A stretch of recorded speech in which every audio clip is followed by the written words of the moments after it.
Muy buenas, estamos en un programa de teatro crítico que yo creo que podemos adjetivar como un programa especial, porque lo que va a hacer es énfasis en recalcar y en hacer público un evento que hubo el 19 de julio, muy importante, enmarcado en el 42 Congreso Internacional de la Asociación de Licenciados y Doctores de Estados Unidos, ALDEU, donde fue directora la gran musicóloga Nuria Blanco Álvarez, y pues se organizó un homenaje a tres personalidades de la Universidad Española, y vamos a decir tres grandes personalidades de la historia contemporánea, y que tenemos que estar muy orgullosos de ellos, y que no es por pecar de comparaciones son odiosas, pero en comparación podemos ver que la universidad no ha ido en buen camino de antaño a año, pero que son tres personalidades como son Emilio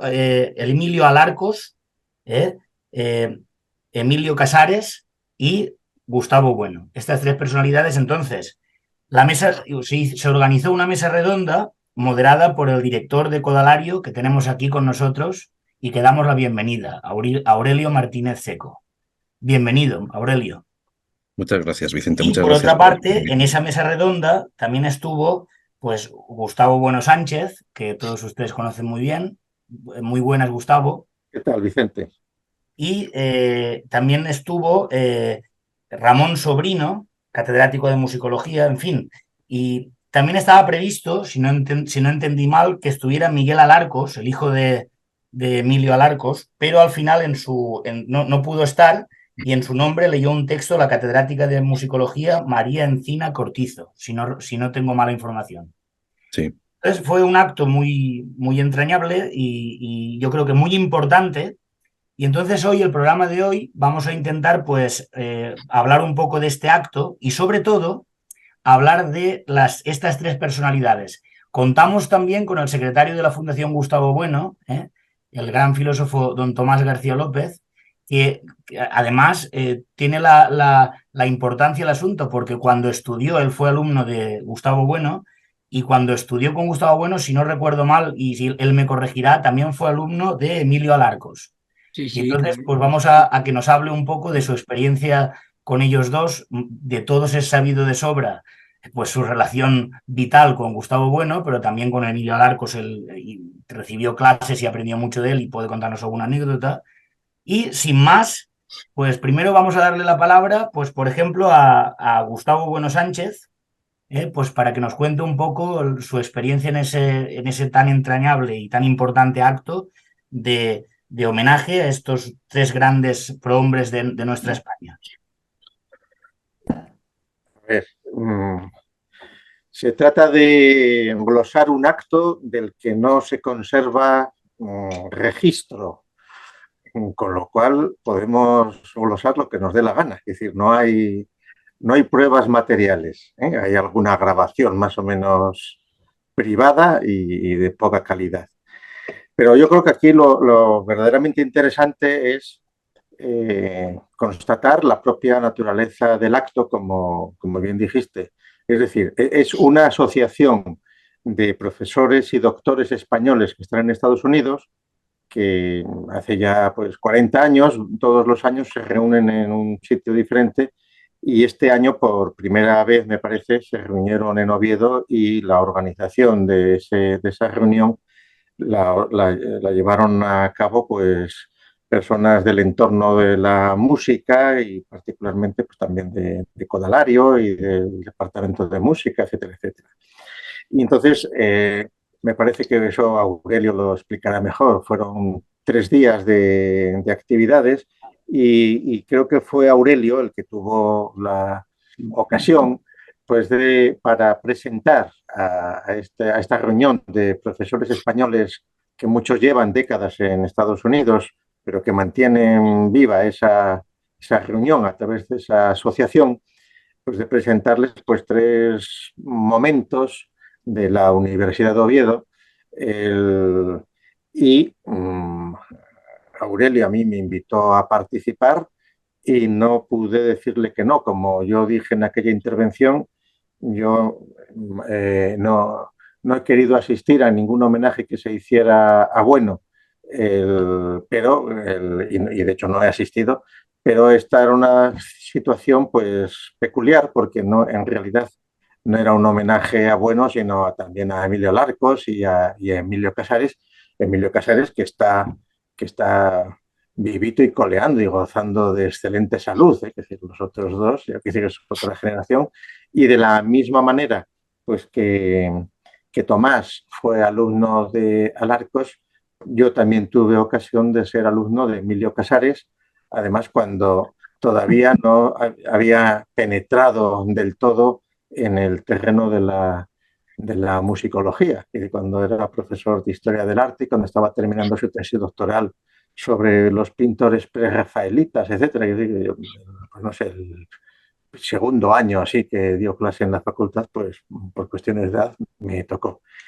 Y ya para terminar este esbozo, lo que a mí me resultó más curioso de este viaje relámpago que me tocó hacer ese día, porque estábamos en pleno curso de Santo Domingo y me tocó ir y volver en el día, el, fue enterarme, comiendo en el restaurante Casa Fermín, allí pues en una tertulia muy agradable, enterarnos, Emilio Casares nos contó determinados aspectos de su biografía que no habían quedado muy claros en la minuciosa glosa que de él hizo Ramón Sobrino, relativo sobre todo pues, a los años en los cuales él había estudiado para teología y allí aprendió música, etcétera, en Salamanca. Y entonces cuando yo le pregunté que en qué institución había estado en Salamanca, pues él resulta que más o menos, creo recordar, Aurelio igual lo tiene más claro, pero yo creo que fue del año 62 al 66 o del 63 al 67, algo así. Tuvo 4 años estudiando precisamente en la casa de los padres Paules. Él estaba en los padres Paules en el magnífico edificio que tienen en Santa Marta de Tormes, al lado de Salamanca, que es otro municipio, vamos, que está a 20 minutos andando de Salamanca, y que es donde en los últimos años venimos nosotros utilizando aquellas magníficas instalaciones para hacer encuentros de filosofía como el que comenzará el 29 de este mes de septiembre en la Casa de los Paulos en Santa Marta.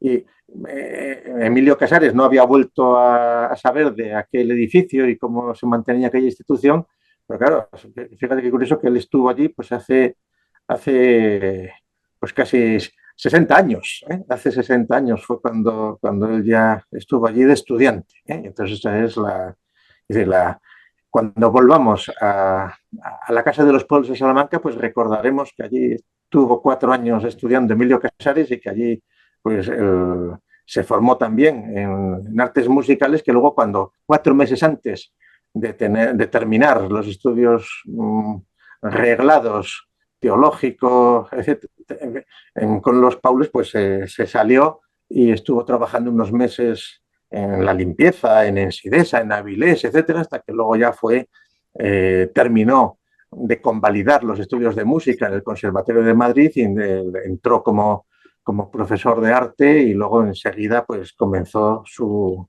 carrera, pues que luego que bien conocida.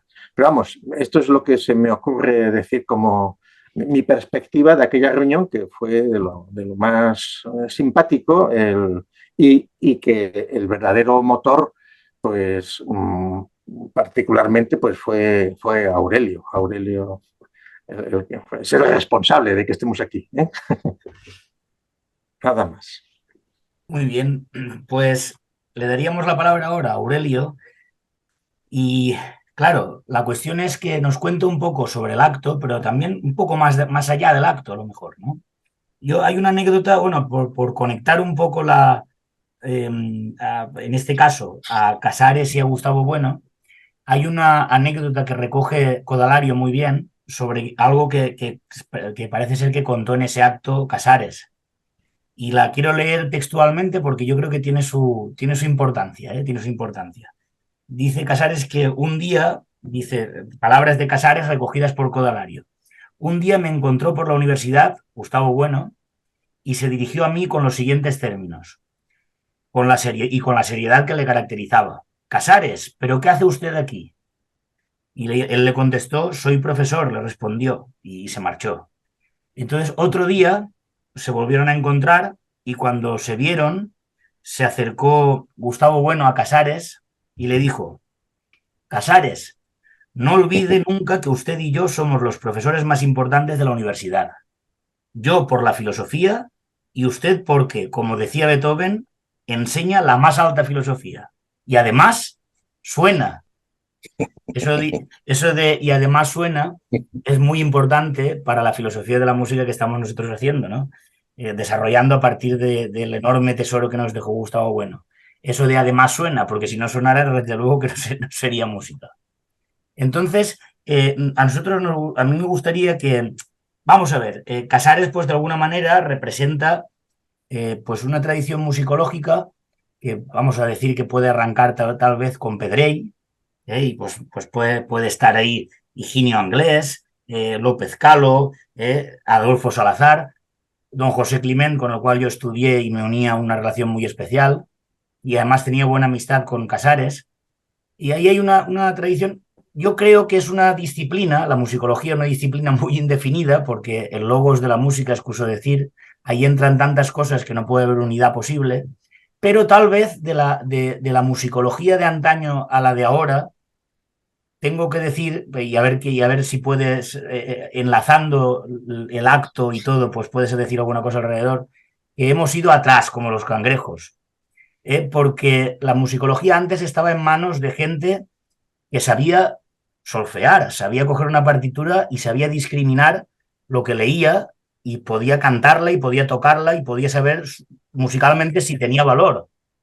Hoy en día pretenden ser científicos, con todas las comillas que hay que poner al asunto, porque es una ciencia, pues nosotros decimos plano beta, es decir, recogen reliquias, pero a veces no pueden discriminar y cribar lo que tiene valor o lo que no, porque eso no es puramente historia, sino que se cruzan cuestiones musicales, técnicamente musicales y cuestiones artísticas. Y eso sí que lo tenía Pedrell, porque Pedrell, claro, era un músico como la copa de un pino. Y lo tenían otros muchos. Hilarión Eslava rescató mucha obra de Tomás Luis de Victoria, pero claro, Hilarión Eslava, menudo compositor.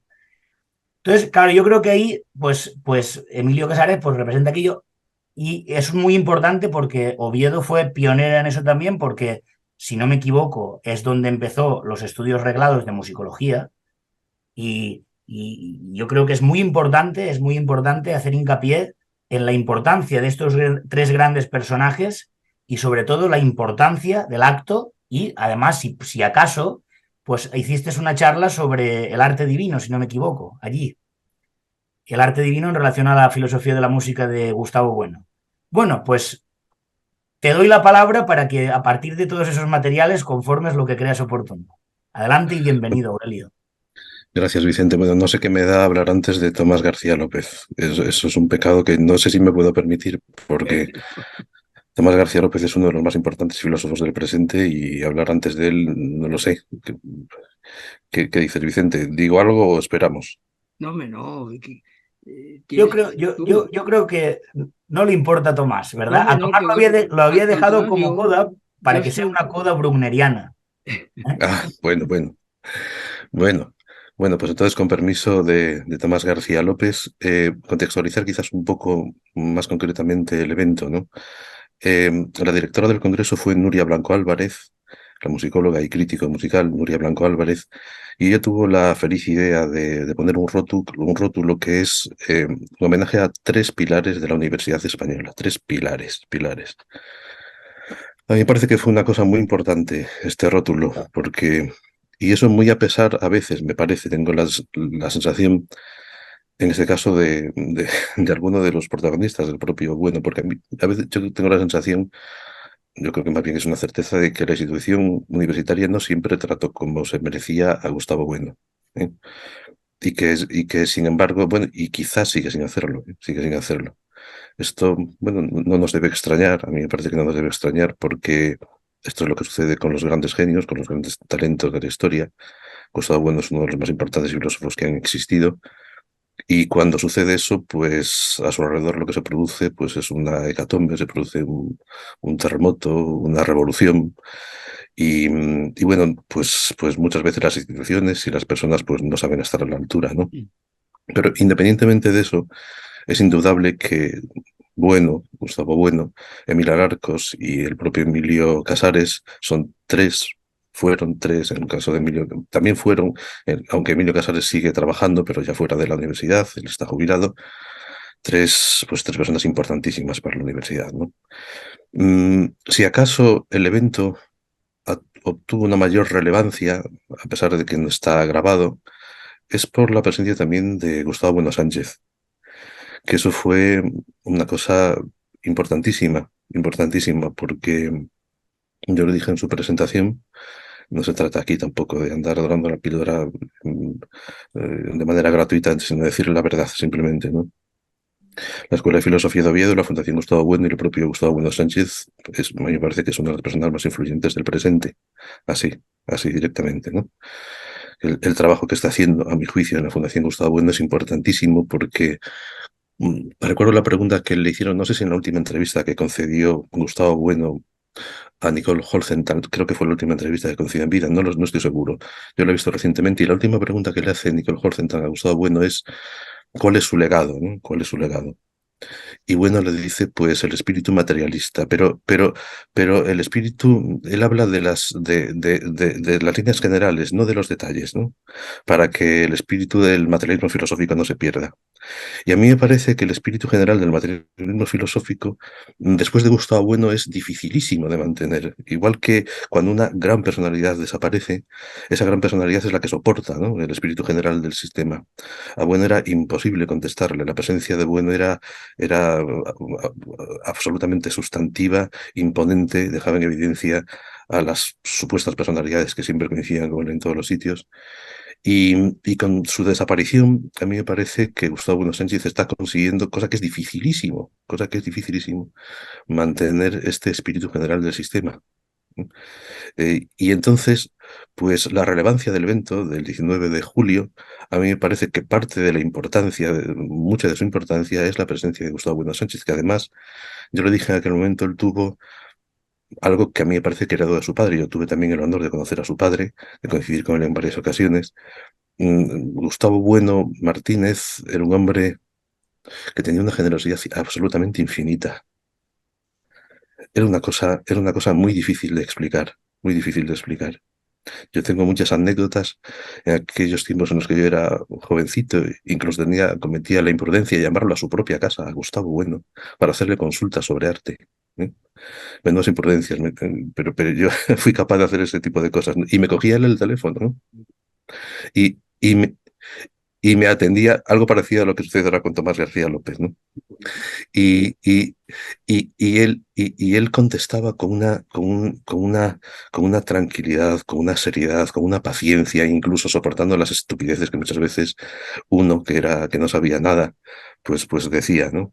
Es una cosa sorprendente. Y Gustavo Bueno Sánchez, cuando yo se lo propuse, yo no sabía cómo iba a responder, sobre todo porque había leído en los periódicos ya desde hace años, desde el fallecimiento de su padre, que quizás con una sensación de injusticia, seguro que con una cierta sensación de injusticia, pues no tenía previsto, todavía hace poco leí una entrevista que le concedieron en El Comercio, asistir a ningún homenaje, ¿no?, que le hicieron, ¿no? Y entonces, pues que tanto a Nuria como a mí nos dijera que sí, pues me pareció importantísimo. Y entonces ese miércoles, que coincidía con una de las sesiones del curso de filosofía de Santo Domingo de la Calzada, dedicado nada menos que al animal divino, un curso importantísimo, importantísimo, fundamental, como hemos podido ver en las sesiones de vídeo que se han subido durante el mes de agosto y se siguen subiendo, creo que ya se ha terminado de subir recientemente, pues él cogió su coche a las 7 de la mañana y se vino hasta Oviedo para estar presente en un evento pues de apenas una hora, para después comer y volverse otra vez a Santo Domingo de la Calzada. Esta a mí me impresionó profundamente, me impresionó profundamente.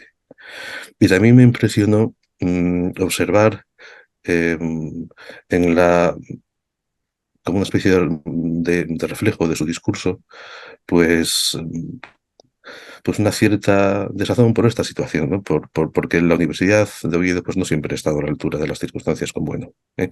Y sigue sin estarlo. Además, el evento tuvo lugar en el edificio histórico de la universidad, que es un edificio increíble, precioso, que tiene la pátina de otros tiempos sin duda mejores, cuando la universidad, pues yo que sé, pues daba clase ahí Benito Feijó y este tipo de personalidades, ¿no? Y también contó con otras personalidades que para la música pues son importantes, como dos alumnos de Emilio Casares, con la propia María Encina Cortizo, que es una musicóloga maravillosa, muy importante, y el propio Ramón Sobrino, que hizo, como dice Gustavo Bueno Sánchez, una glosa también preciosa de Emilio Casares, ¿no?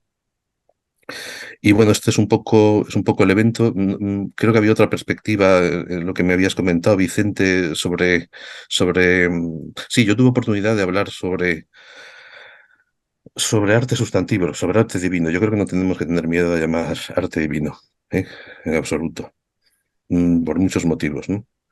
Y, y un poco a mi manera, intentaré hacerlo próximamente, si es posible, en la fundación, pues aportar algún criterio, además de los que se han puesto ya sobre la mesa, personas como tú mismo, Vicente, como Tomás García, como Marila Bandera, como el caído Ruiz de Vergara, tan brillantemente, que bien parece que han apreciado, como tantas veces decís, de una manera, pues a mí me parece ortodoxa, correcta, pues la doctrina de bueno sobre el arte sustantivo. A mí me parece que esa es la dirección, esa es la dirección. Y esa es la dirección general del espíritu del sistema del materialismo filosófico, ¿eh? Independientemente de los matices y de los detalles, ¿no? Y entonces, pues mi intento en esa conferencia fue la de aportar, pues hablar del arte sustantivo por las consecuencias del arte sustantivo, ¿no? ¿Qué pasa con estas obras tan importantes que sin duda son más valiosas que otras? ¿Y cuáles son las consecuencias de una obra de arte sustantivo? Y eso fue un poco lo que intenté hacer y es un poco lo que intentaré hacer pues en el futuro para ver si pues este criterio pues puede servir y discutirlo y vamos a ver si funciona y si puede aclarar, si se puede, un poco más la luminosidad de esta idea tan preciosa de arte sustantivo. Bueno, está previsto, de hecho, que el mes que viene en la Escuela de Filosofía de Oviedo intervenga Aurelio para desarrollar la comunicación que presentó en esta reunión del mes de julio, ¿eh? Y si me permitís un comentario, me ha parecido percibir a Aurelio y también Vicente, lo que dijo al principio, pues una suerte de añoranza del pretérito de una universidad que ya se fue y cosas así, ¿no? Yo creo que no, que es simplemente la transformación de lo que son las instituciones. Es decir, la Universidad de Oviedo tiene solera ya pues de 400 años. La universidad pues en España pues existe desde el siglo XIII y es una institución que va cambiando necesariamente y donde, por ejemplo, si no se hubieran dado las circunstancias que se dieron hace 40 años en la Universidad de Oviedo, por ejemplo, pues sería muy difícil que una personalidad como Emilio Casares hubiera podido organizar por primera vez los estudios reglados en una facultad de filosofía y letras de musicología, porque la burocratización, la merma de capacidad de actuación que por mucha autonomía universitaria tenía más antes que ahora, hubiera sido imposible. De hecho, yo recordé la figura de un rector singular, porque claro, la intervención que yo tuve que hacer en aquel encuentro y que además, pues como no asistió el hijo de Alarcos, pues dispusimos de algo más de tiempo y entonces es una sala donde están todos los rectores, los cuadros que representan las efigies de los rectores que han sido desde la reinstalación de la universidad incinerada el 13 de octubre del 34 y que estuvo a punto de desaparecer y que se mantuvo en Oviedo y no se llevó a Santander como había fuerzas que querían llevarla a Santander, que era parte del distrito universitario de Oviedo, puesto que lo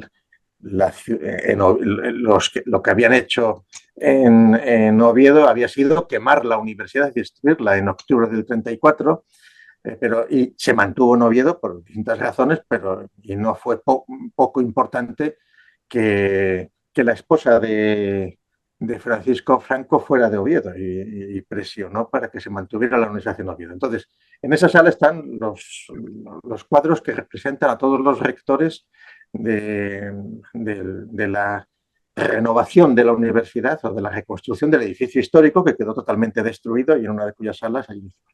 Entonces, en ese contexto, el rector, pues Teodoro López Cuesta, que fue el que facilitó tanto que se pusiera en marcha musicología, como que se creara la primera división de filosofía y ciencias de la educación, embrión de los estudios de filosofía, psicología y pedagogía y ciencias de la educación en Oviedo.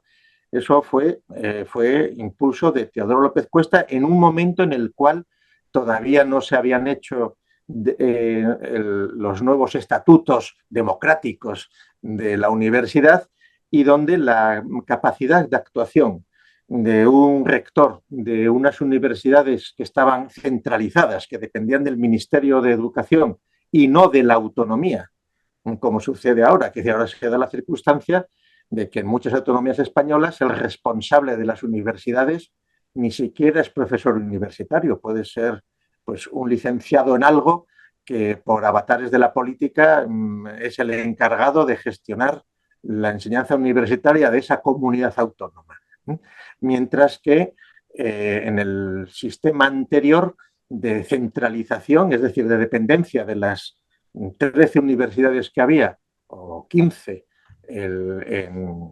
pues en el momento de la transición, pues dependían de un ministerio, con lo cual el poder real y efectivo de cada universidad era mucho mayor que el que hoy día puede tener una universidad, que está totalmente constreñida por conferencias de rectores, por instituciones de control y de regulación de la llamada calidad académica y cosas así. Es decir, Teodoro López Cuesta, impulsado y animado por Emilio Casares, que fue un personaje que supo mantener la independencia en Asturias de lo que él buscaba y de lo que él creía que podía hacer. Es decir, y de hecho el embrión aquel surgió con un ciclo y unas conferencias de música que se hacían en el Teatro en el Hotel de la Reconquista, que por cierto, el mismo escenario donde en el año 82 organizamos nosotros los congresos de teoría y metodología de las ciencias, también apoyados por el rector Teodoro López Cuesta, y que duraron lo que duraron porque hubo una conspiración académica contra aquellos congresos. Pero bueno, eso es otra historia. Pero en aquel momento, o sea, con Teodoro López Cuesta, pues se facilitó, por ejemplo, la creación de la división de filosofía en Gijón, su traslado a Oviedo, su consolidación. Teodoro López Cuesta ayudó eficazmente a los congresos de teoría y metodología de las ciencias, y también fue el impulsor de facilitar que se pusiera en marcha, casi porque sí, los estudios de musicología.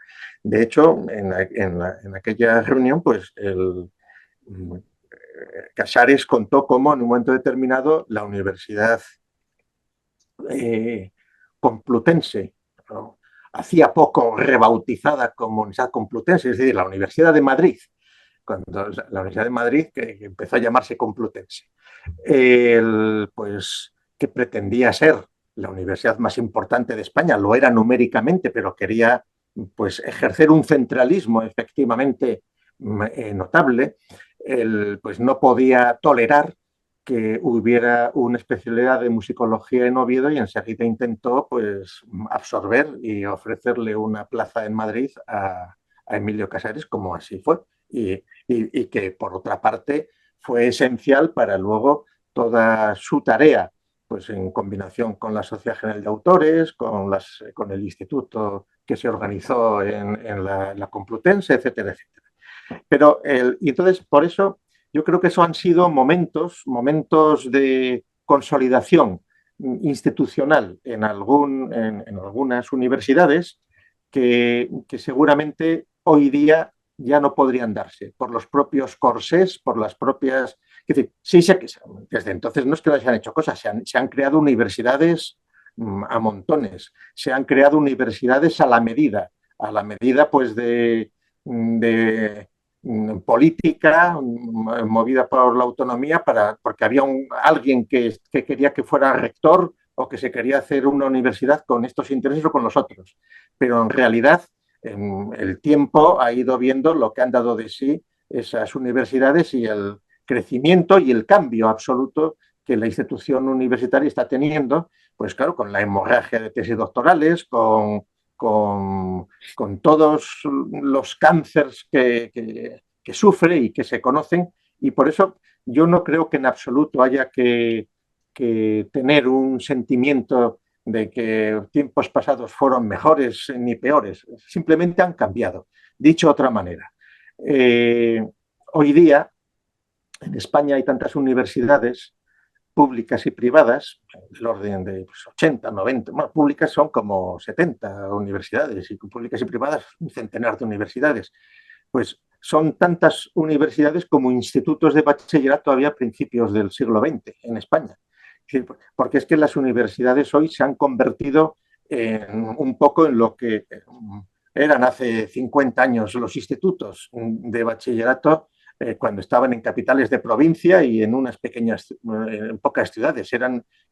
Se ha ido trasladando la función relativa que en una sociedad cumplían esas instituciones y entonces hoy día seguramente pues el reto está en encontrar otra serie de asegurar la supervivencia de otras instituciones que pueden suplir o complementar actuaciones que ya no se pueden hacer en la universidad. Es decir, el instituto que organizó Emilio Casares y que sigue funcionando y que han editado montones de ediciones pues, de zarzuelas, de música, de actividades, etcétera, etcétera. Eso es una institución, de hecho, paralela a la universidad, es decir, que está auspiciada por otras fuentes nutricias económicas, que tiene un vínculo con la universidad, pero que estrictamente en el seno de una universidad sería imposible de mantener, porque la propia democratización, digamos, los propios estatutos, los propios procedimientos, pues han provocado que la universidad se convierta en uno de los instrumentos más estériles y más inútiles y con un consumo de esfuerzo y de energía, pero porque en realidad tampoco es necesario seguramente. Es decir, que el número de alumnos, el número de tesis, todos los sistemas de control, etcétera, etcétera. Que es absolutamente imposible. Que hace 5 o 6 años se leyeron en España 16.000 tesis doctorales, 17.000 tesis doctorales.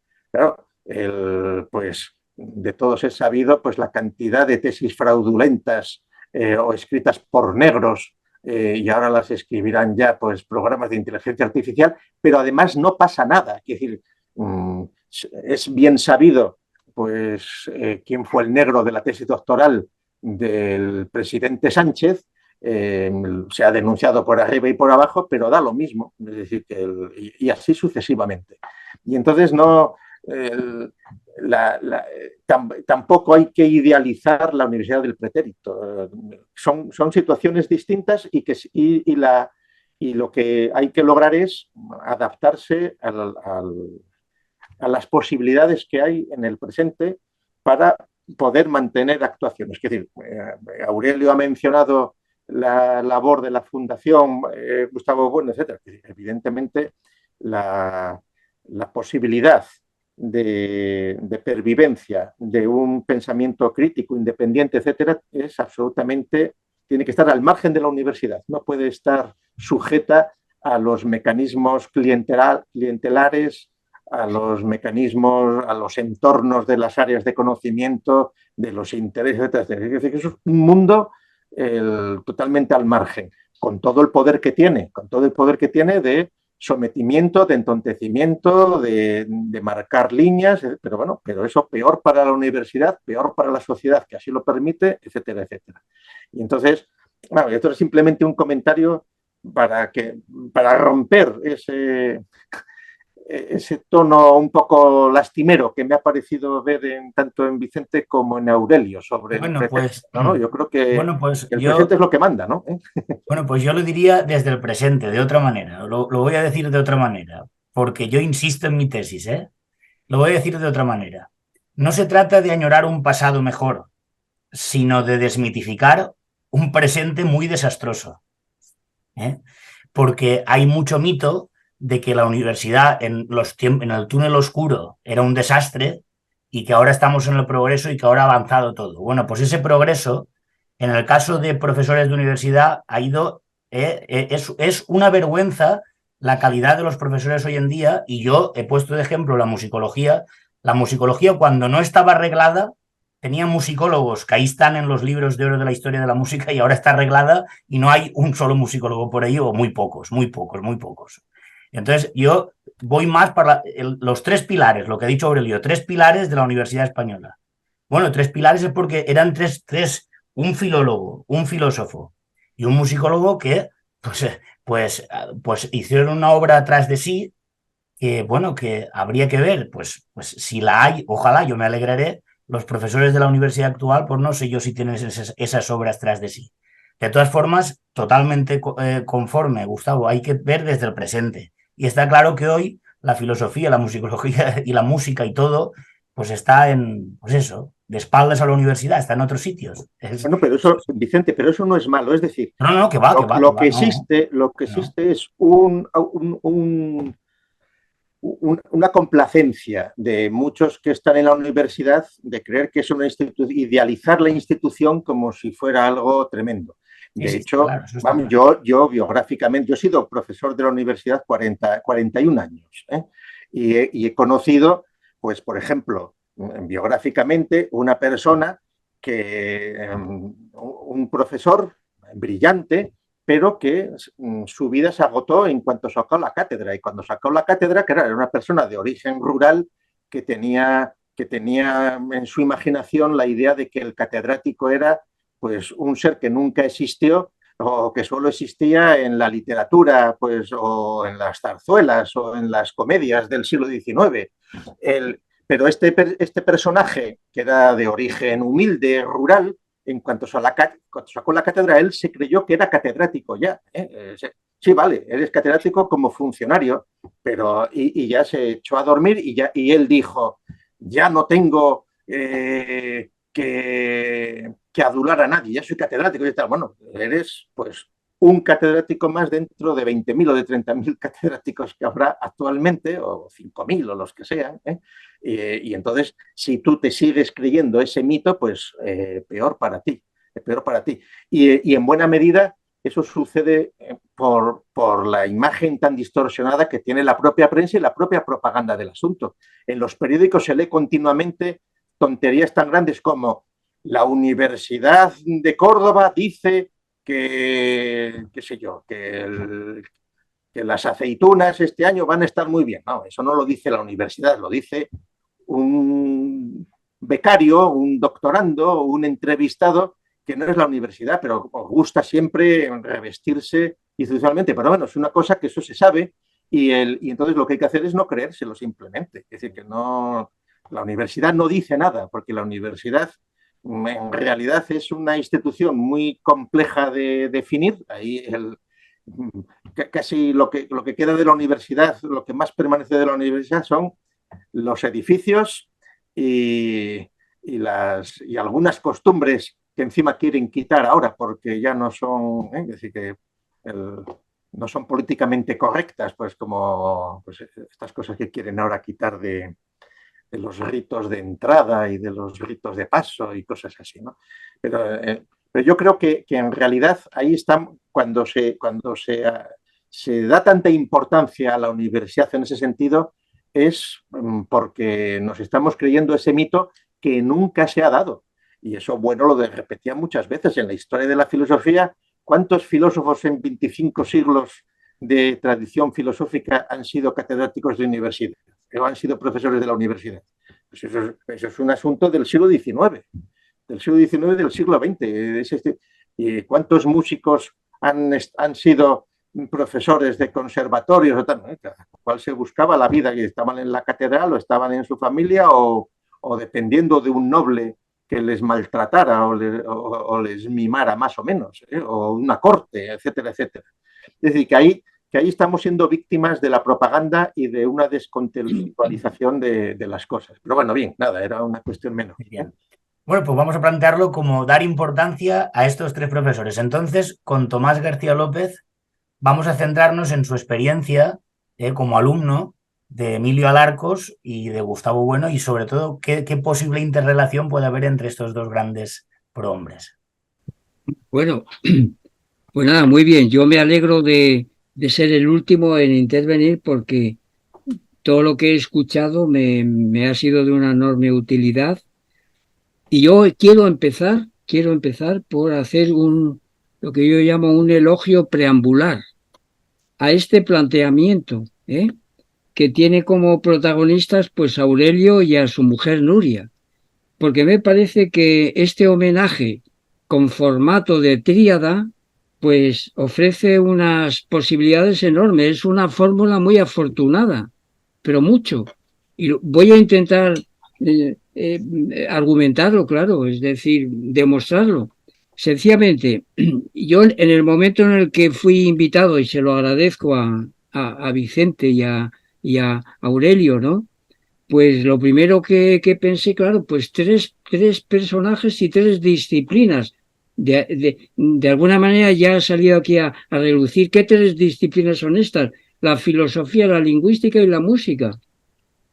Y entonces, encabezadas por tres grandes autores que han ofrecido, que han proporcionado pues mucha obra escrita, y que hay que tenerla en cuenta. Es decir, que eso ha pasado, claro, pasa a las generaciones posteriores o a las oleadas posteriores, ¿verdad?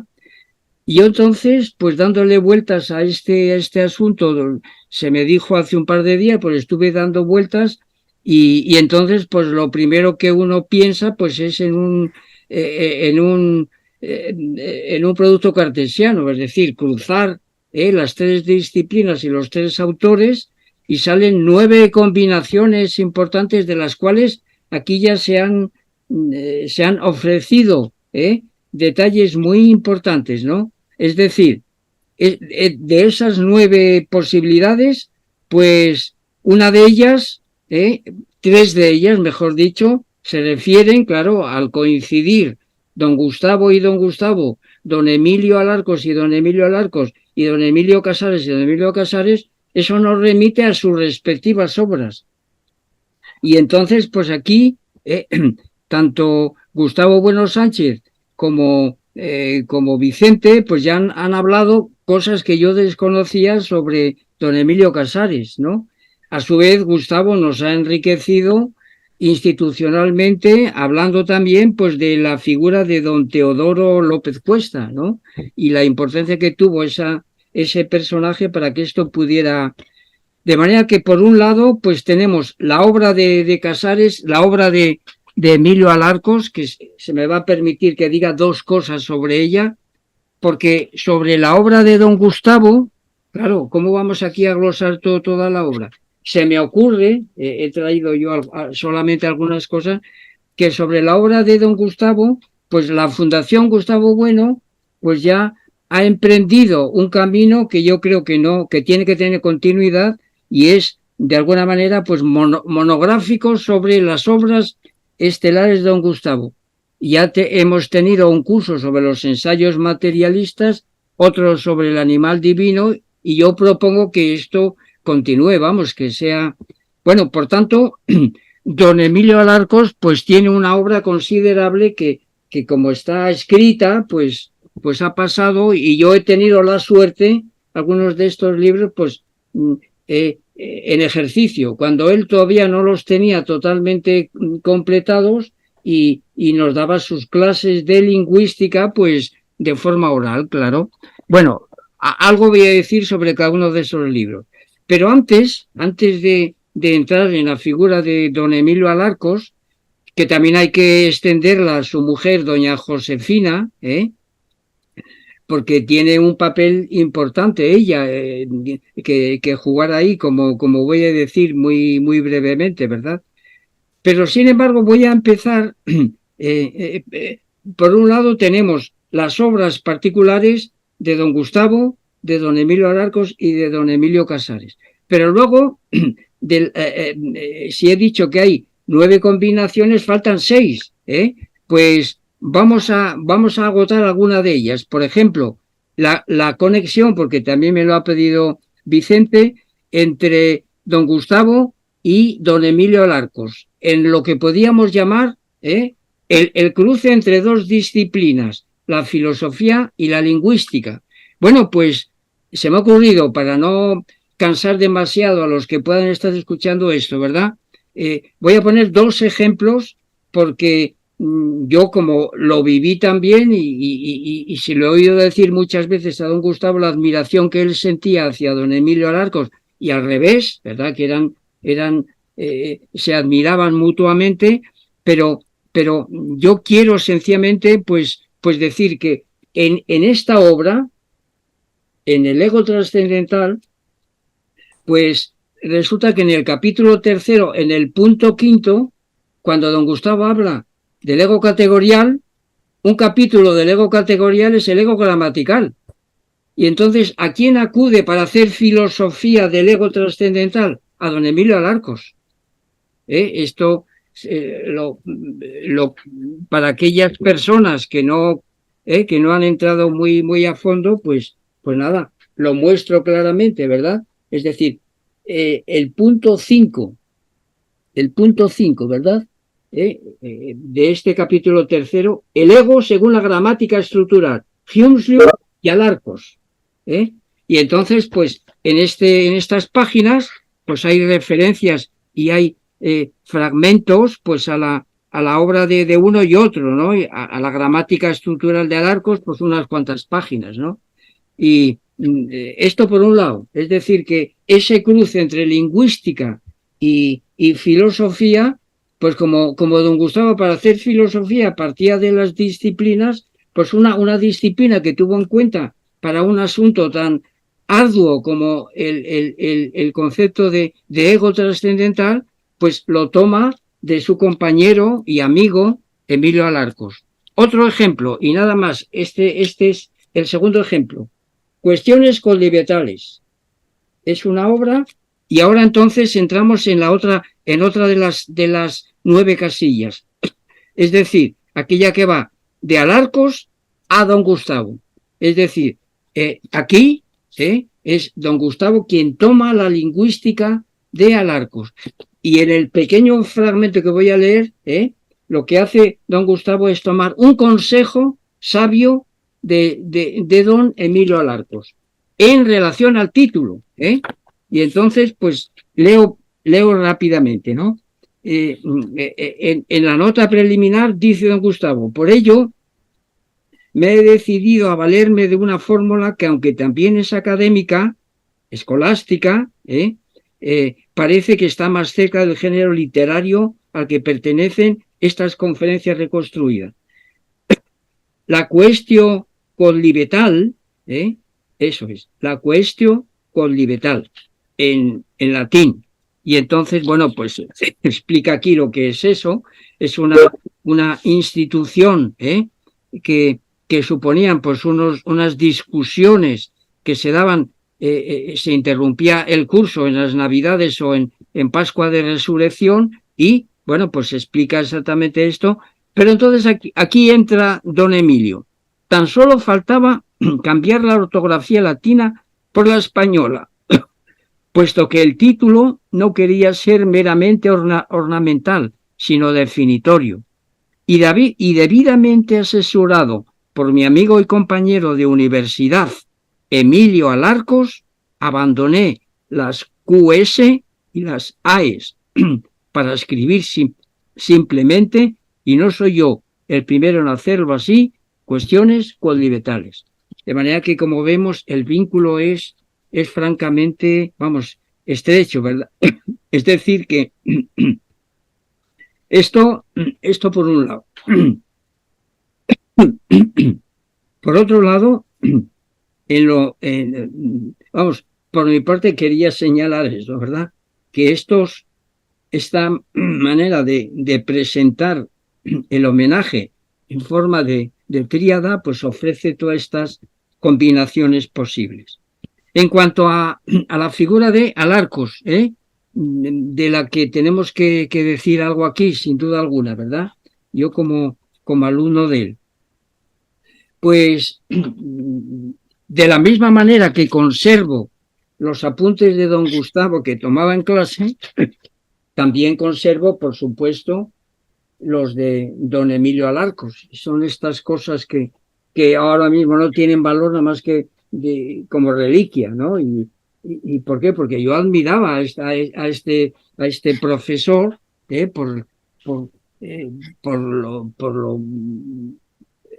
lo importante que era. Y conservo también la firma de Alarcos cuando me firmó la papeleta de esta asignatura, como conservo la de don Gustavo.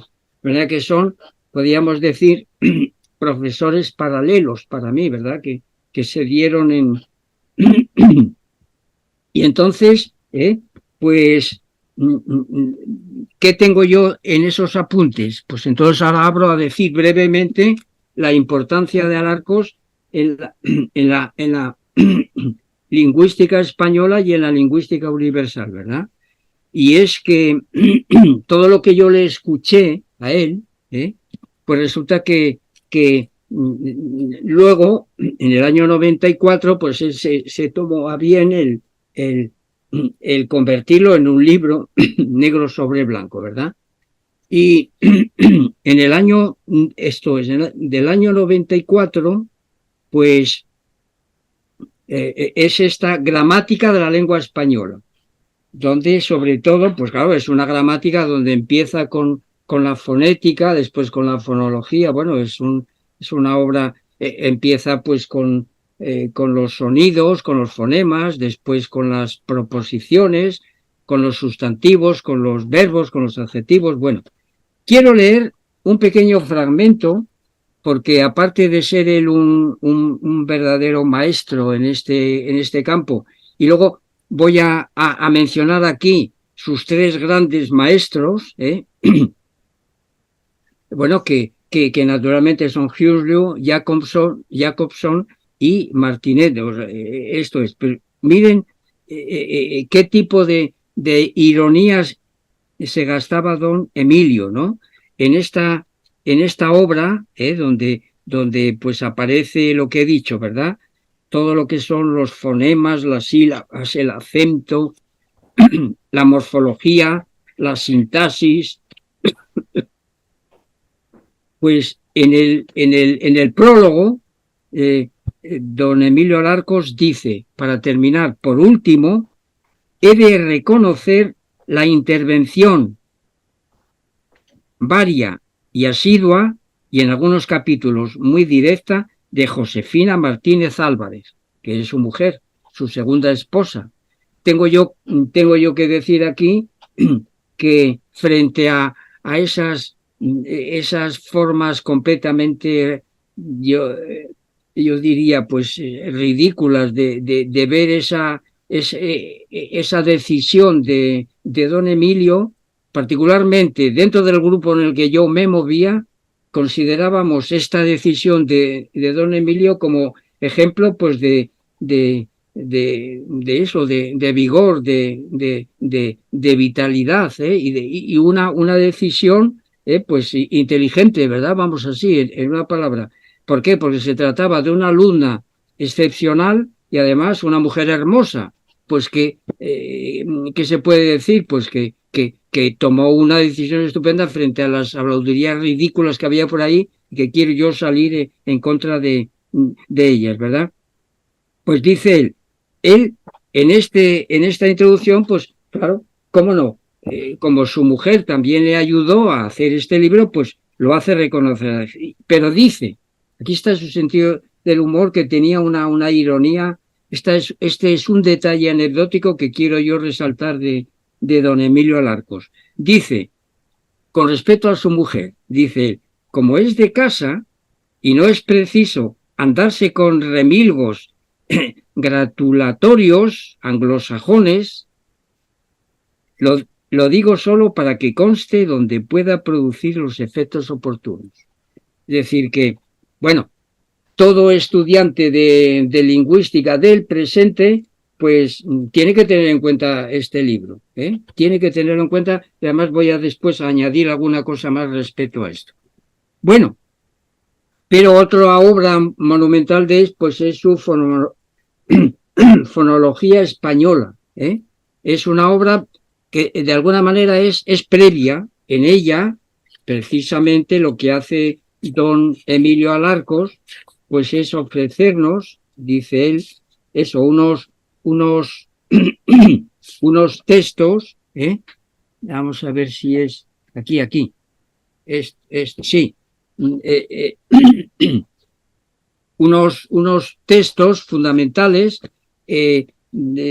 sobre bases lingüísticas sólidas y con una concepción de lo que es la lingüística sincrónica y diacrónica, pues aplicado precisamente a esa famosísima distinción que yo voy a ofrecer aquí muy rápidamente entre fonética y fonología. Claro, no es lo mismo el habla que la lengua.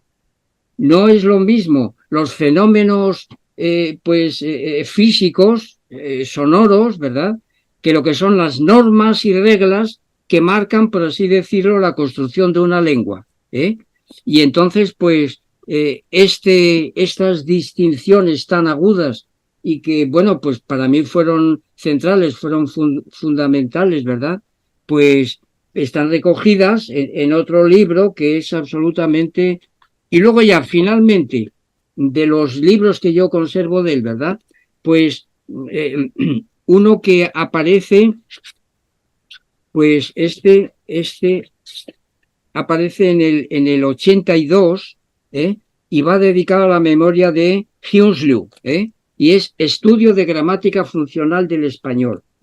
Y en este libro, pues lo que dice él precisamente, como es un poco anterior a la gramática que acabo de presentar aquí, pues lo que nos dice es que es un conjunto de artículos que ya tenía escritos, pero los reúne aquí precisamente porque dice que constituye un conjunto de temas que se tratarán en la gramática española que tengo en elaboración. O sea que es una cosa clarísima. Y luego dice, esto quiero resaltarlo aquí, cualquiera podrá ver que en estos estudios se adoptan puntos de vista procedentes de tres grandes maestros. Él tenía maestros, Huxley, Jacobson y Martinet. Y luego, es que es muy importante esto, en la página siguiente hace una crítica furibunda a Chomsky, para los lingüistas avanzados que consideran que... Y fíjense lo que dice, aquí de nuevo aparece su ironía y su humor negro, y miren lo que dice. Aunque admiramos la rigurosa construcción mental de la llamada gramática generativa y transformativa, y pone entre paréntesis, lo de transformacional es calco facilón de aficionado.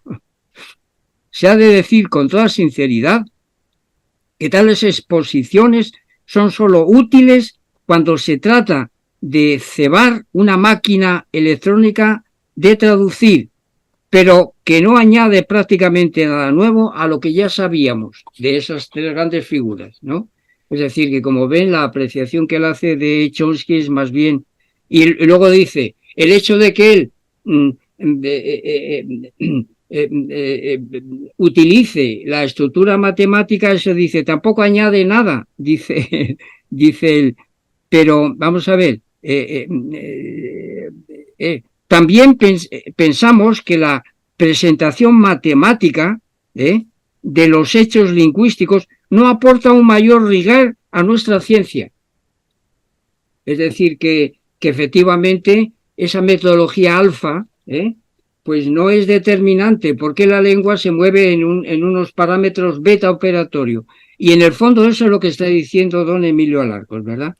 Y yo entonces pues quiero terminar este elogio a mi maestro, a otro de mis grandes maestros. Bien es verdad que como teníamos esas dos grandes figuras allí en la universidad, no tuve la suerte de conocer a don Emilio Casares, lo siento, pero lo que he escuchado ahora pues me da a entender que estábamos ante otro de los pilares, como ha dicho Aurelio, ¿verdad?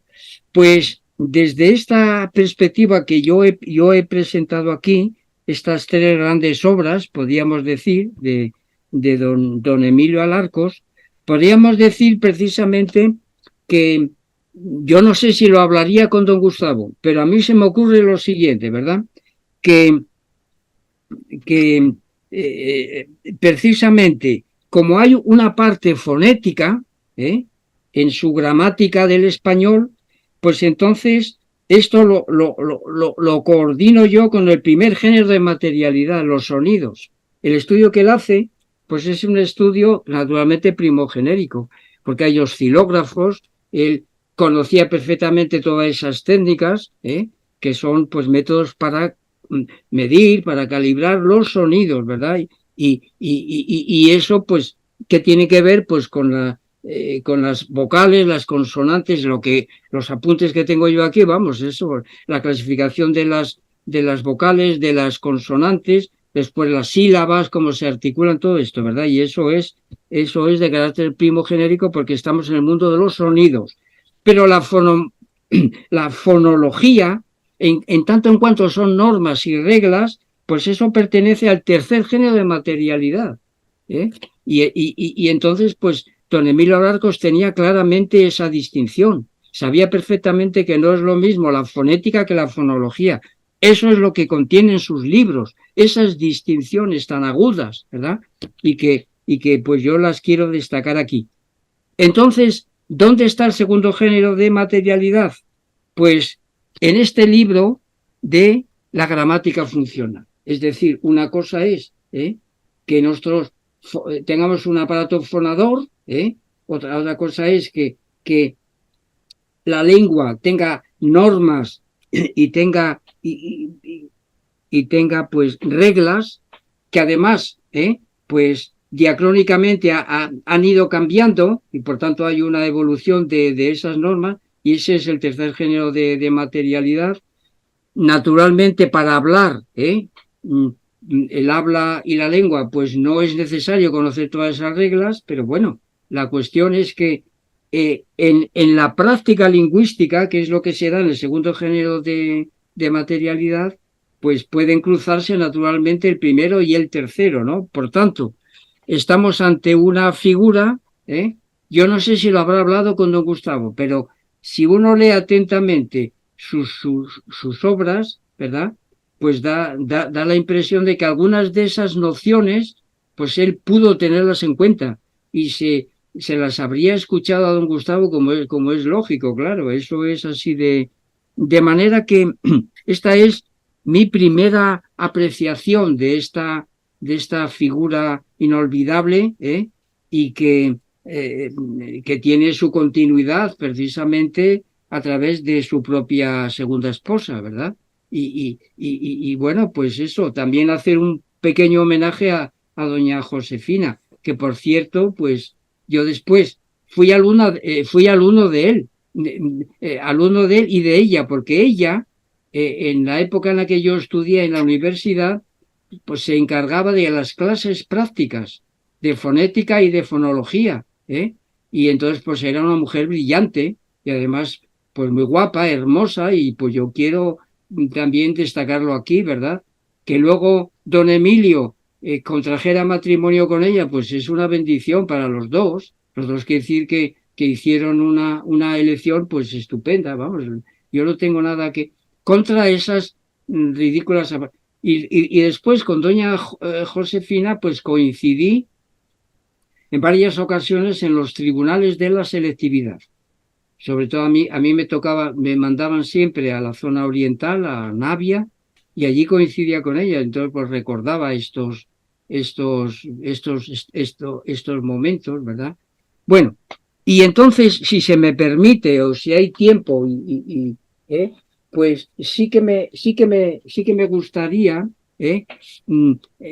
decir algo sobre lo que serían otros reconocimientos.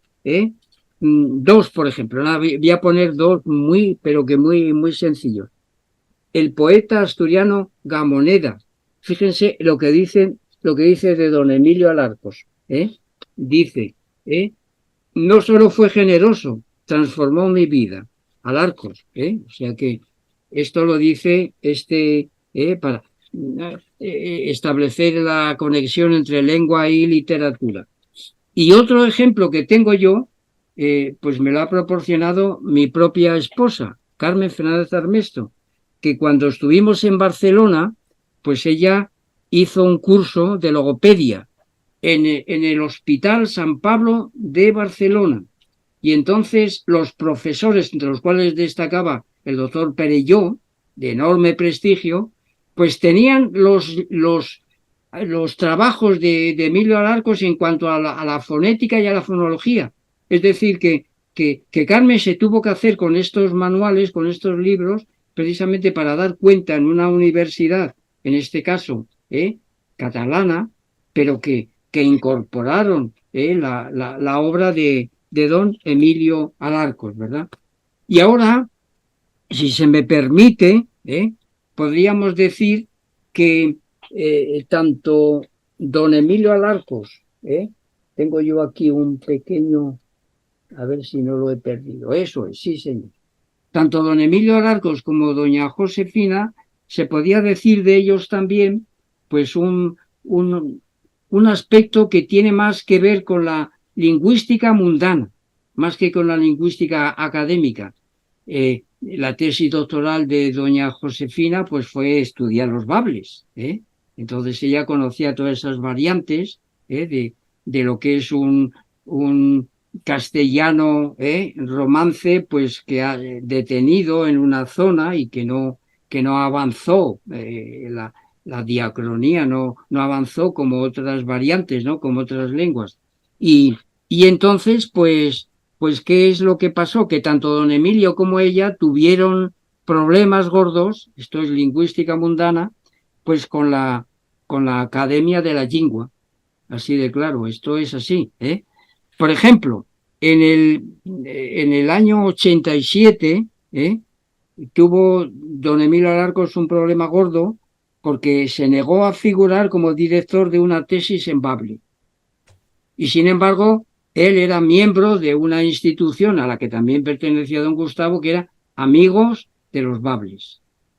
Unas variantes lingüísticas bien estudiados lingüísticamente por doña Josefina. O sea, ¿qué más queremos? Bueno, pues que no se crean que me lo invento, claro, aquí está el recorte periodístico donde yo estas cosas las conservo todas, ¿verdad?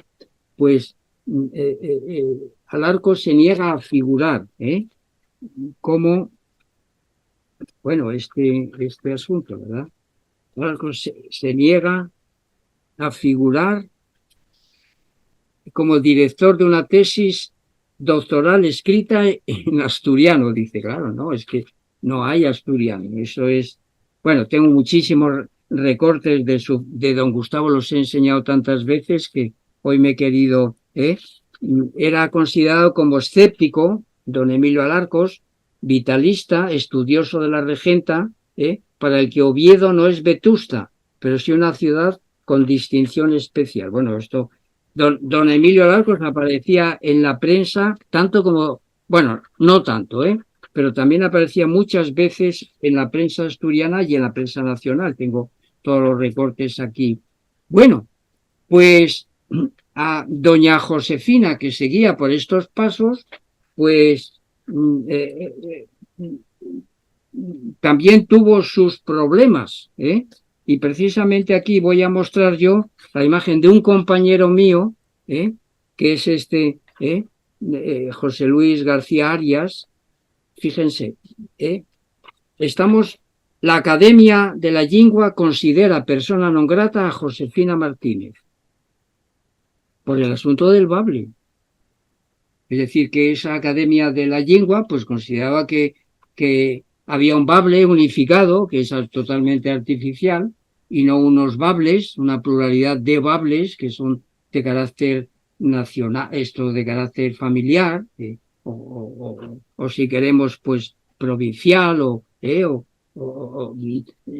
función del lugar donde... Y yo esto lo he experimentado, porque como he estado en Tineo, he estado en la zona central, no conozco tanto el oriente asturiano. Antes dije oriente, occidente, por Dios, Navia, occidente. Bueno, fue un lapsus que... Bueno, el caso es que este hombre que hay aquí, fue compañero mío de curso, es decir, y compartí pupitre con él, y entonces él, en vez de ser admirador de don Gustavo, pues en principio lo era de don Emilio Alarco, pero luego cuando él entró a formar parte de esta institución, ¿verdad? Pues ya de alguna manera, pues eso, se olvidó de su vínculo con don Emilio y doña Josefina, y entonces pues hizo esta operación bueno, hay otras curiosidades que tengo aquí apuntadas, pero yo creo que ya está bien de lo que he mareado al personal. Pero bueno, si se me da otra intervención, pues también seguiré diciendo alguna cosa. Para mí ha sido una verdadera maravilla todo lo que has contado, Tomás, porque yo he aprendido mucho. Y ahora lo que estoy deseando es ponerme a estudiar a fondo. Menuda maravilla todo lo que has contado. Y además la cantidad de analogías que hay en problemas que yo, por ejemplo, aquí en el Levante, aquí en Valencia, tenemos un problema totalmente análogo a eso.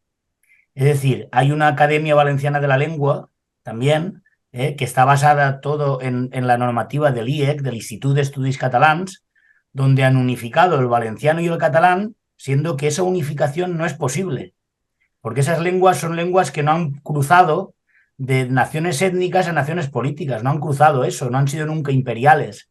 Y entonces no pueden unificarse. El valenciano es diferente al catalán y diferente al mallorquín y diferente... Entonces no puede unificarse una sola normativa para todo porque crea problemas tremendos y es una lengua hecha de laboratorio, es una lengua meramente de laboratorio, donde prácticamente el habla de aquí de Valencia no se corresponde en absoluto con el catalán.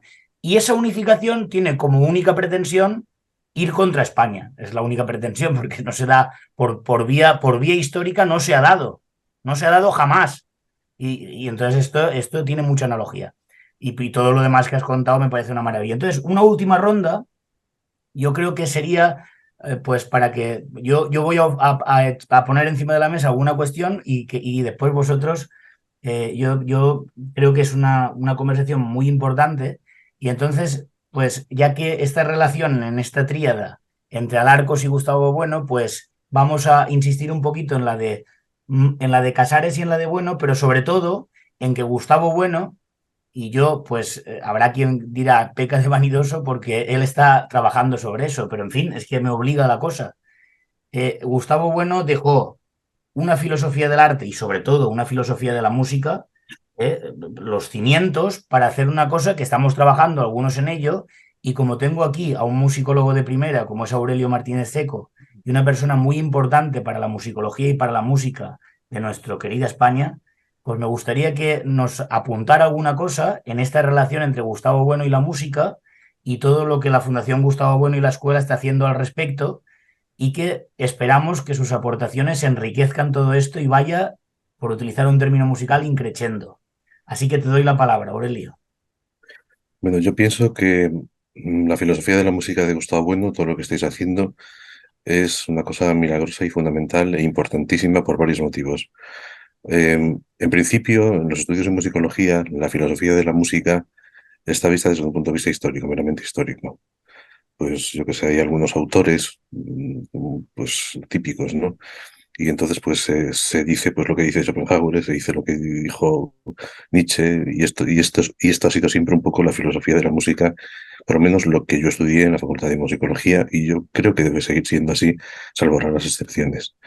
A mí la filosofía de la música de Gustavo Bueno me parece importantísima, importantísima un poco para, para criticar la idea de música del presente, lo primero, pero también para aclarar muchísimo pues, la confusión que Platón encontró en su época y que ahora es importantísima, importantísima en el mundo de la música.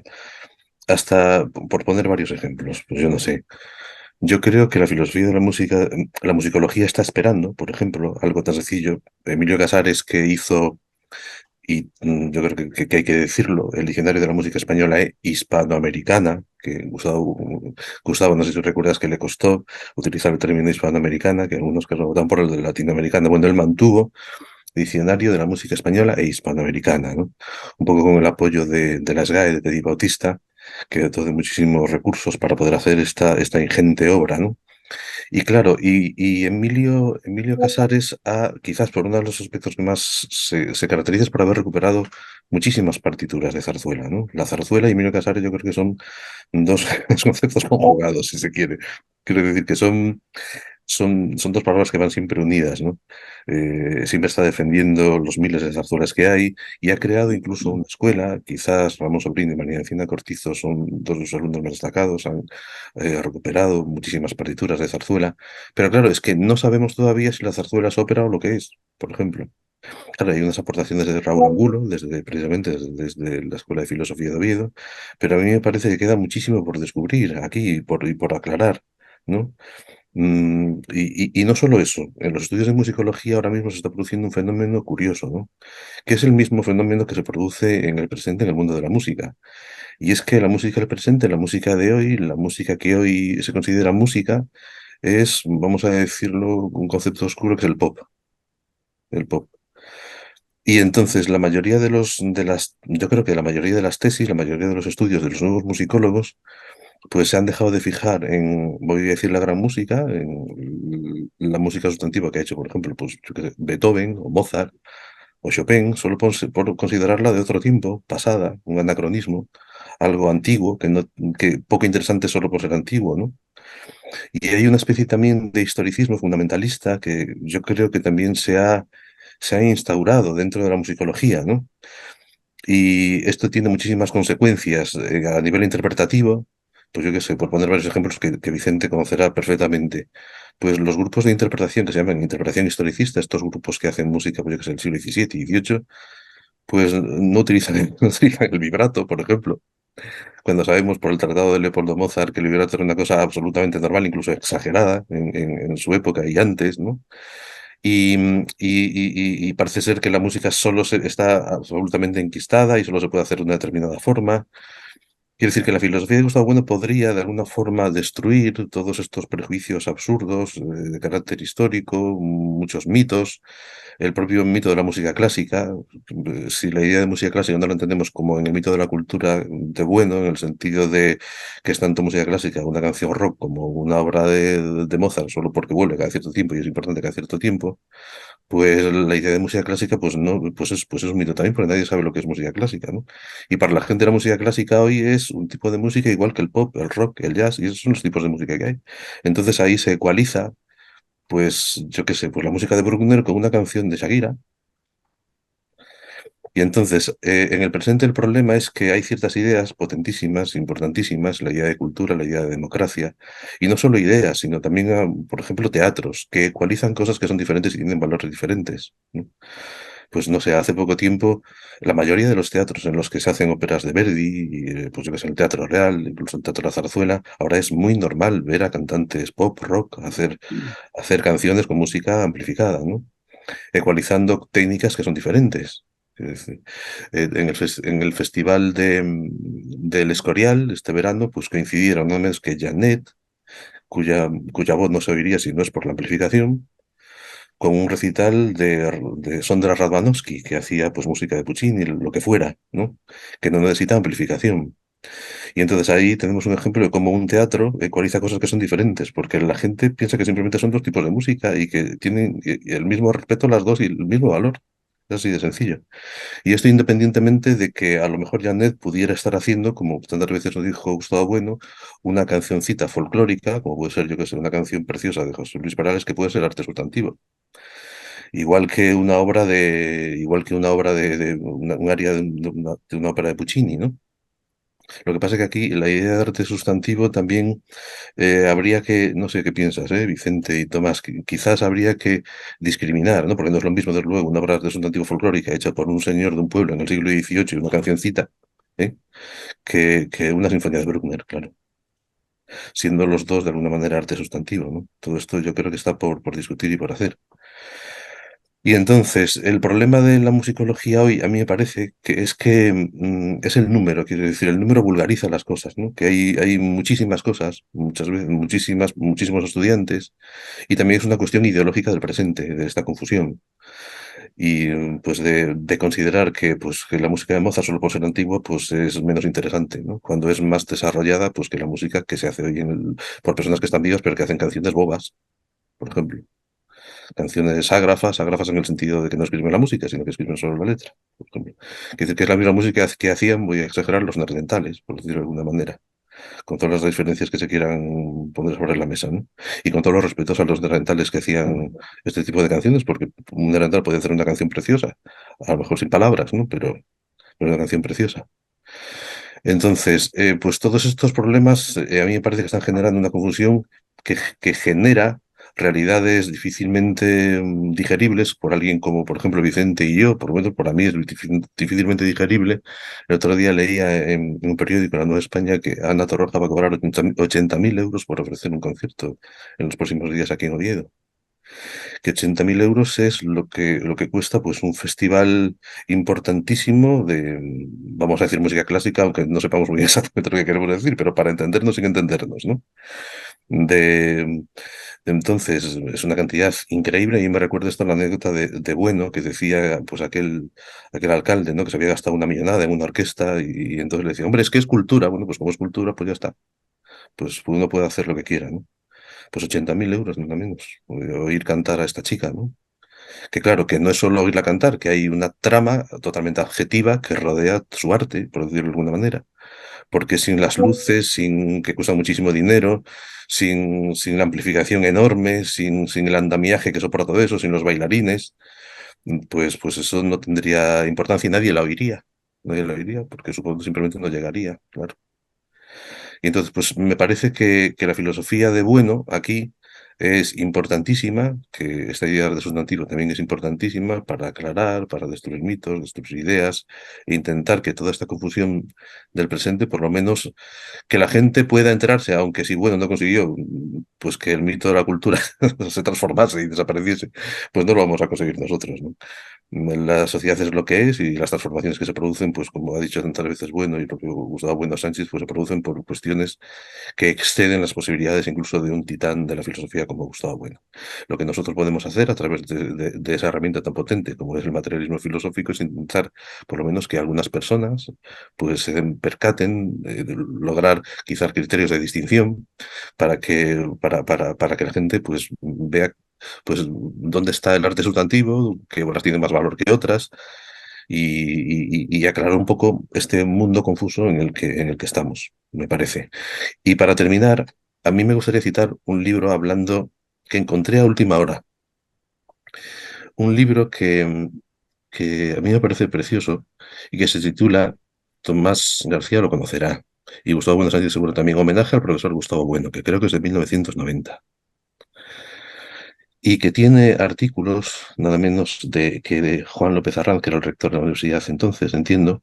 Tiene un artículo de Emilio Alarcos, otro de José María Lasoprieto, que creo que fue durante muchísimos años un gran amigo de la Fundación, Julián Velarde, Lombraña, también Alberto Hidalgo, Juan Benito Argüelles y Germán Ojeda. Y el artículo de Emilio Alarcos, en el que habla de Bueno y habla de su amistad, se titula nada menos que Gustavo Bueno, colega complementario. Colega complementario, que a mí me parece una cosa preciosa. Y a mí me gustaría leer simplemente un párrafo de ese artículo, si me lo permitís. Dice Emilio Alarcos, en este ambiente, entre tranquilo y revuelto, convivimos Bueno y yo hasta el traslado de la facultad a San Vicente, donde poco variaron las cosas, y la secesión de las letras respecto de las historias y las filosofías.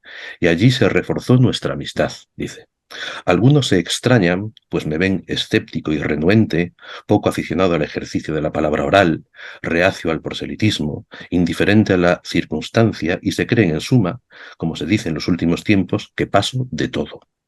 Y en manifiesto contraste, estiman que Bueno es apasionado, rebelde, de palabra viva, pronta y contundente, celoso y persuasivo difusor de sus ideas, sensible y firme opositor a la circunstancia turbia, y que, en fin, como filósofo que es, no solo no pasa de nada, sino que se mete en todo. Estos juicios, en realidad, no afectan más que a la superficie de las apariencias, pero sí dicen de la razón titular de este comento, colega complementario. Día y noche son opuestos, o los oponemos nosotros, pero constituyen la unidad perfecta de la rotación terráquea. De igual suerte, Bueno y yo, con tantos contrastes de sobre-haz, nadie escribe así hoy, nos arraigamos en un mismo estrato profundo, resistente a cualquier nimia discrepancia en la vida cotidiana. Al contrario de la experiencia de Bueno con el perro de aspecto terrible, atención, nosotros nos encontramos en un camino no tan perdido y lejos de acecharnos de reojo, nos miramos a los ojos. ¿Fue esto también una relegación? No sé, dice, pero sí, termino ya pronto, pero sí un entendimiento cumplido. Desde entonces, una simple mirada furtiva, dice, nos basta para subrayar el acuerdo que nos une ante el entorno. Sabemos, y finaliza, como se diría en el estilo coloquial, que estamos al cabo de la calle, que estamos en el ajo, dice. Muy bonito, ¿eh? Cosa tan... Bueno, pues Adelante.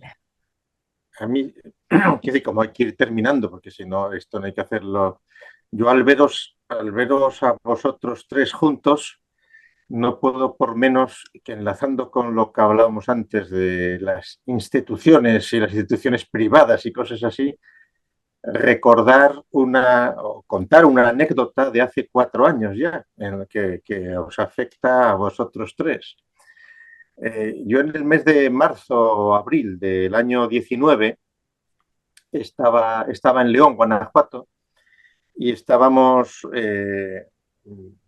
diseñando pues, distintas actividades que se podían hacer en la Facultad de Filosofía de León, y una de ellas fue ver de organizar un curso de filosofía de la música en Guanajuato y en León, donde en colaboración con el director, con el maestro Beltrán, que era el director de la Orquesta Sinfónica de la Universidad de Guanajuato, pues llevar a Vicente Chuliá como director invitado a estar una semana allí y luego hacer un curso de filosofía de la música en León, en la Facultad de Filosofía, donde estuvo Tomás García López.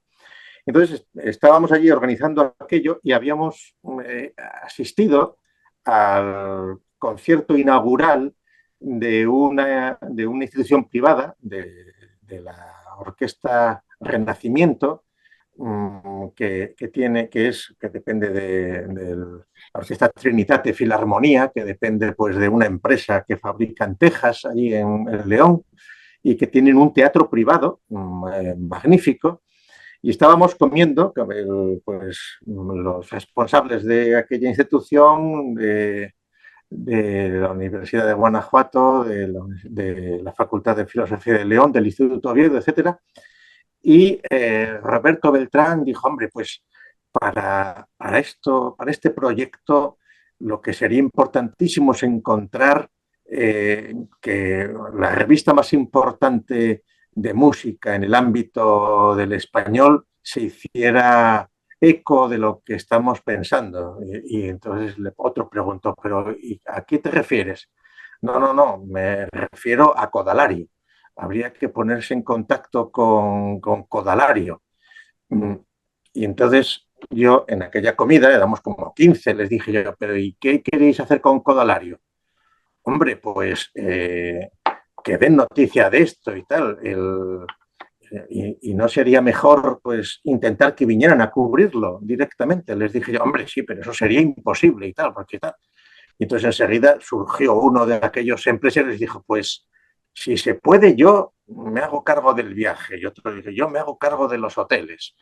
Y entonces yo sobre la marcha le mandé un WhatsApp a Aurelio y, y él antes ha dicho que yo fui muy, muy ejecutivo al decir que asistiría aunque coincidían fechas, pero esto fue exactamente igual. Allí aquellos señores quedaron totalmente asustados cuando a los 5 minutos les dije, no, está hecho.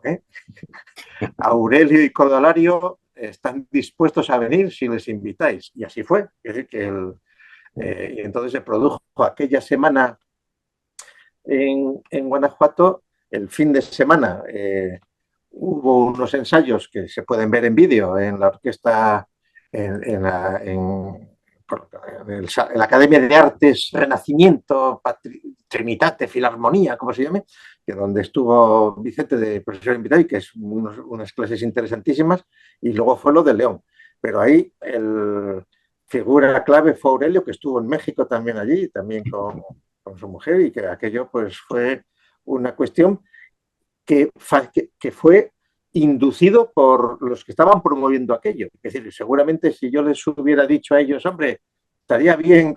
No. La fama de Codalario iba por delante y aquello determinó que se pudiera cuajar aquel experimento magnífico y que surgió así, sin tener que pedir subvención a nadie, sin tener que ir en un concurso público y de méritos para nadie y nada, sino como se hacen las cosas cuando hay gente que está interesada y que funcionan. Y yo creo que eso es un ejemplo del mundo en el que estamos y no el mundo de la burocracia, de los 80.000 euros a una cantatriz que sirven para que el concejal o el alcalde crean que van a ganar adulando al público que les va a votar dentro de 4 años y cosas así. Es decir, que ese es el mundo en el que vivimos y entonces, pues nada, en ese sentido la actitud vital de Alarcos es absolutamente meritoria, aunque también, Tomás, hay que mencionar que tanto Emilio Alarcos como Josefina Martínez fueron fundadores de la Academia de la Lengua, de la Lingua, porque ellos lo veían, o sea, en ese desprendimiento académico e ingenuo no le veían los componentes políticos y solo se dieron cuenta más tarde. Es decir, Cabecina y otros que estaban detrás del asunto, claro que estaban en una órbita al servicio de los intereses que fueran de romper con el español, del nacionalismo, del regionalismo, de lo que sea. Y en ese sentido, inicialmente fueron ingenuos en aquellos movimientos, aunque luego se pusieron en contra. Pero bueno, quiere decir que eso entra dentro para la dialéctica de la historia. Sí, hombre, pues nada, claro. Por mí, yo creo que ya... Cerramos con Tomás. Bueno, nada, yo aprovechar para... Esto que dice Gustavo es verdad, ¿no? Sin duda alguna, más doña Josefina que don Emilio, pues formaron parte de esa institución y la fundaron, claro. Pero mire lo que dice cuando fue expulsada, bueno, este recorte que, una declaración que hace ella, ¿no? Dice ella, soy académica fundadora, lo reconoce. Acudí a las reuniones mientras allí se hacía lengua, pero cuando aquello tomó otros visos y comenzó a ser un instrumento político, dejó de interesarme. No quiero que se utilicen los bables, en plural, ni en un sentido ni en otro. O sea que esta es la manera de defenderse ella. Es cierto lo que dice Gustavo, pero añadamos estas... Bueno, y entonces, puesto que Vicente me da la palabra, ¿no? Y yo he quedado impresionado con el texto de Aurelio y con el relato de Gustavo sobre la experiencia mexicana, que yo siempre que Carmen y yo la recordamos, bueno, estamos hablando y hablando y hablando, en fin, es una verdadera, pues sí que me gustaría terminar. Recuerden que empecé hablando de un dispositivo, bueno, este dispositivo de 9 posibilidades, donde cruzamos, pues eso, lingüística con filosofía, filosofía con lingüística, música con filosofía, filosofía con música y, y lingüística con música, claro, esta es también y música con lingüística. Por eso el formato presentado por Aurelio, vuelvo a repetir, pues es un formato afortunado, ¿verdad? Sí que me gustaría terminar entonces de esas 9 posibilidades, puesto que poco dije de la biografía de don Gustavo, resaltar aquí otro detalle suyo, ¿verdad? Puesto que en la intervención anterior me centré sobre todo en don Emilio Alarcos, pero sí me gustaría terminar con un recordatorio de don Gustavo, otra faceta que a mí me impresionaba, claro, y que aprendí de ella, pues, y es su manera de, lo que dijo don Emilio Alarcos, ¿no? Que se metía en todo y que de alguna manera, para corroborar lo que ha dicho Aurelio, ese texto que ha leído de don Emilio Alarcos se puede traducir en lo siguiente. Tengo yo aquí, entre las muchas cosas que recogí estos días, una famosa polémica de don Gustavo con Savater, con Fernando Savater. Es una polémica del año 75, ¿no? Y entonces, en aquella época, recuerdo que una de las alumnas de don Gustavo, que era Pilar Palov, pues salió en su defensa frente a Savater, ¿no? Pero a mí lo que me interesa es resaltar el tipo de discurso que utilizaba don Gustavo contra los sofistas. Y entonces, Fernando Savater actuó en este contexto del que yo les voy a hablar, a propósito de la publicación de este libro de Vidal Peña. Aprovecha Vidal Peña para arremeter contra el materialismo filosófico de don Gustavo, contra los ensayos materialistas. Y entonces este hombre, que se mueve más cerca de la literatura que de la filosofía, bueno, no hay ningún inconveniente en que eso sea así, ¿verdad? Pero cuando se las da de filósofo avanzado, pues entonces es cuando don Gustavo se incomodó poderosamente. Voy a leer un pequeño fragmento para, de alguna manera, resaltar aquí una de las facetas de don Gustavo.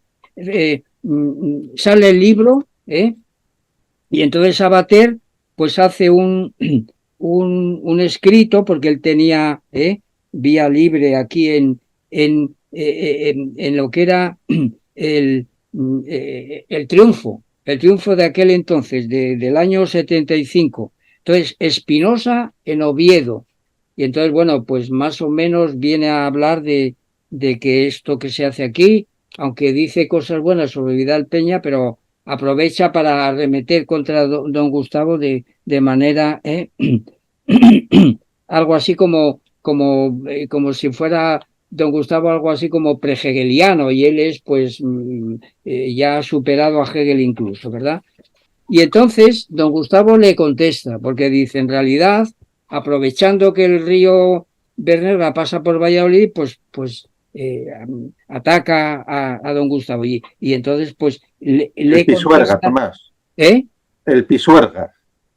¿Y qué he dicho? El Bernesga. Ay, por Dios, el Bernesga es el río de León. ¿En qué estaría pensando? El Pisuerga. Perdón por este lapsus geográfico, pero claro, esto... Bernesga es el río que pasa por León, sí, perdón. Muy cerca de donde yo vivía, además, es un río que conozco. Bueno, pues entonces don Gustavo contesta y entonces el bueno de Fernando Savater, pues suelta la siguiente perla, ¿no? Después de esta contestación. Mi impermeabilidad de entendederas se exterioriza fundamentalmente en no decir amén a todo lo que bueno pontifica. Comportamiento crítico al que su entorno no le tiene acostumbrado.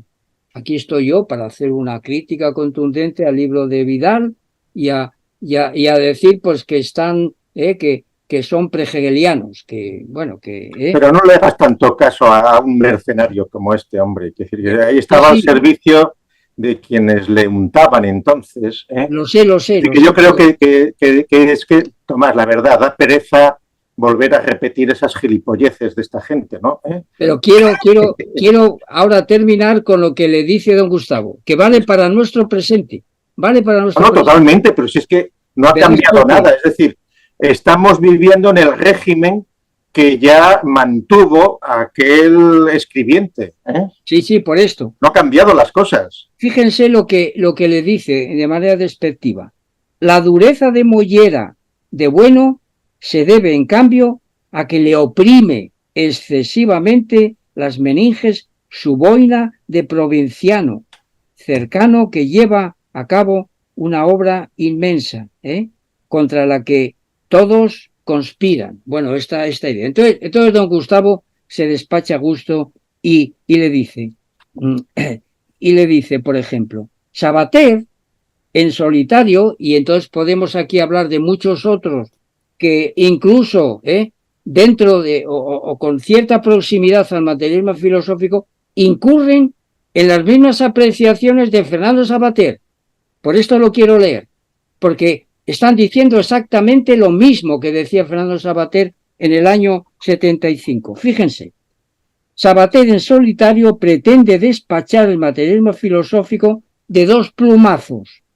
Pretende reducirlo a unos esquemas escuálidos, tomados del índice de los libros y poco más. Por ejemplo, los géneros de materialidad que hay que verlos en su funcionamiento y olvida, esto es muy importante, y olvida también la idea de ego trascendental. Es decir, este libro que he traído yo aquí, ¿verdad? Y desde el cual pues recupera la obra de Emilio Ararco. Entonces, este hombre, Savater, pues pensando que había hecho la verdadera definición, pues no se enteró de que había otra pieza fundamental que es el ego trascendental, que no es superfluo, viene a decir don Gustavo. Dice él, olvida también la idea de ego trascendental en los ensayos materialistas, dice que olvida también la idea de ego trascendental, central en los ensayos y que comprende precisamente todo el material histórico-cultural considerado por Hegel y luego por Marx. O sea que le da y entonces luego ya termina y dice, el estilo crítico de Savater, y aquí podríamos hacer un añadido de muchos personajes del presente en marcha, ¿verdad? Despectivo, lleno de pequeños golpes bajos, dados de pasada, prehegeliano, etcétera, es el estilo típico de tantos retores, o sea, sofistas, españoles tradicionales, cuyo motor, atención, esto lo dijimos en el último curso, es la envidia y cuyo contenido es la ignorancia. O sea que este es el estilo que tenía don Gustavo y que, como saben ustedes, pues en el Animal Divino hay un capítulo que dedica a Spinoza y se ocupa de este odio y de esta manera de entender las cosas. Bueno, nada, me parecía a mí que era una pincelada relativa a la biografía de don Gustavo que yo quería resaltar precisamente para arremeter contra los Savateres de nuestro presente en marcha, que hay unos cuantos, que siguen pensando que el ego trascendental es una idea superficial. Y también la materia ontológica general. Ya está, vamos, así de sencillo. Es decir, aquellos pecados que cometía Sabater porque no había leído los ensayos materialistas, pues los cometen algunas personas muy allegadas a nosotros. Esto quede en cuenta. Bueno, pues nada, era este detalle del año 75 que puede ser actualizado en el 2023. Está muy actualizado. Bueno, yo creo que es una cadencia perfecta, totalmente perfecta, y que deja cierta sustantividad en este programa. Muchísimas gracias y, por favor, sin que se me escape, gracias a Tomás García López, que hoy me ha enseñado muchísimo, a Gustavo Bueno Sánchez y, sobre todo, y recalcando mucho, una enhorabuena sincera y animaros a que sigáis por ese camino, a ti, a la revista y sobre todo a la gran musicóloga Nuria Blanco Álvarez. Muchas gracias y enhorabuena. Gracias, Vicente.